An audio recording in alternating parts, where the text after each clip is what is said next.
Hi everyone. This week for our business document section of our class, we're going to talk about business letters. And specifically, we're going to talk about block formatted business letters. A block letter style is the typical business letter format which most letters in businesses are using for their format.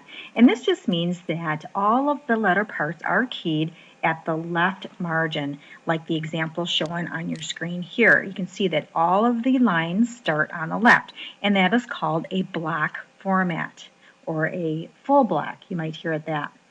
And so let's take a quick look at some of the letter parts for our letter. First of all, we're always going to start a business letter with business letterhead.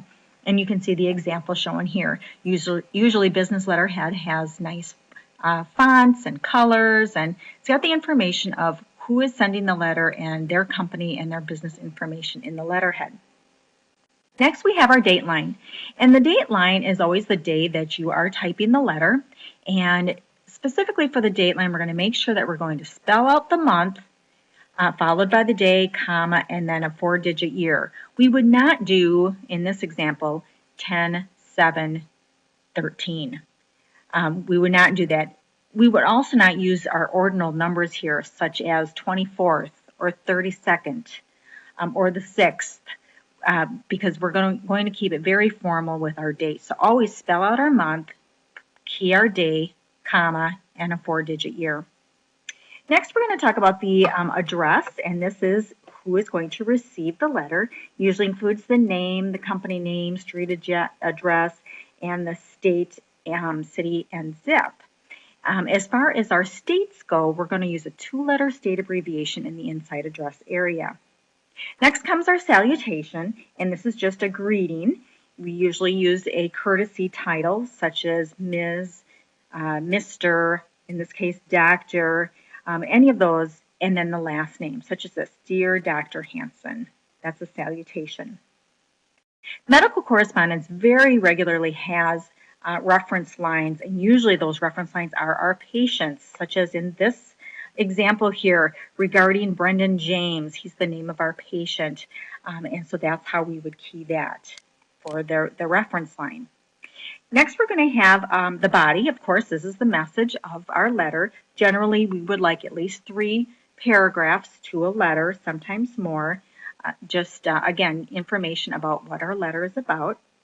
At the end of our letter and our message, we're going to put in a complimentary close, such as this one here is sincerely. So again, a complimentary close is just a formal goodbye.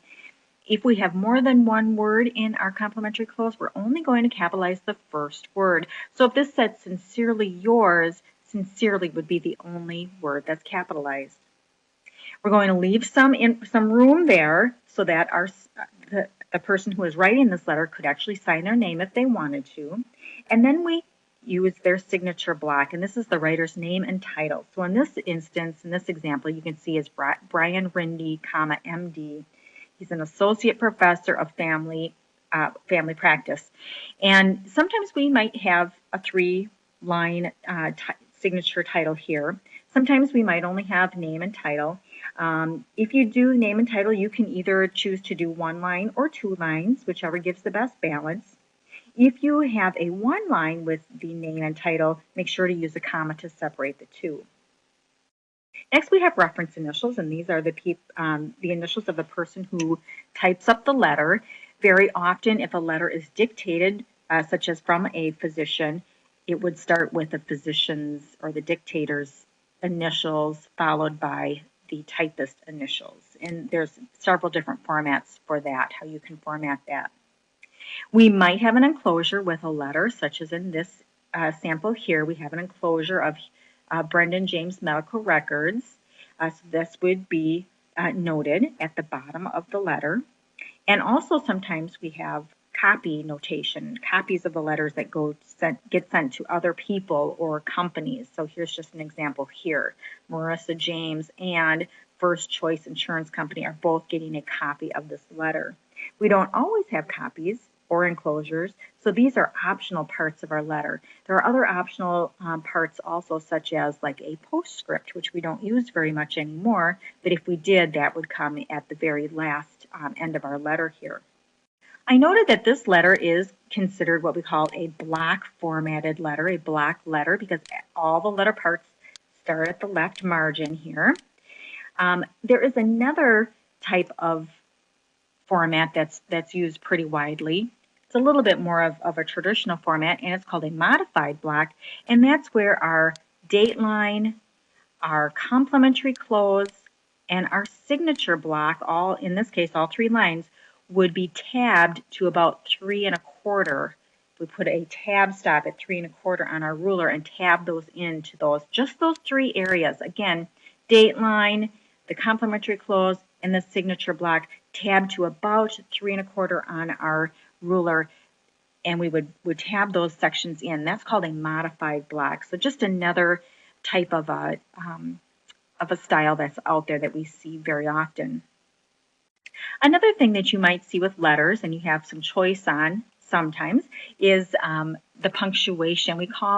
There's 2 different kinds of punctuation styles for letters. One punctuation is called a standard or mixed punctuation, and that's what's referenced on this example here. Dear Dr. Hansen, colon. That colon there tells me that we're doing what's called a standard punctuation style. If I have a colon in our salutation like this, then I need a comma at the complementary close at the end here. Sincerely, comma. So again, if we're going to use a standard punctuation, we're going to have a colon after the salutation, a comma after the complementary close. The rest of the letter is punctuated per all the rules that we learned a couple weeks ago. The other type of punctuation that you might see in letters and gaining a lot of use is called open punctuation, and this is where we would just not have any punctuation after our salutation here or after the complimentary close. So, dear Dr. Hansen, no colon. Sincerely yours, no comma. So again, that's just called an open punctuation style of letters. So have fun this week learning more about letter formatting.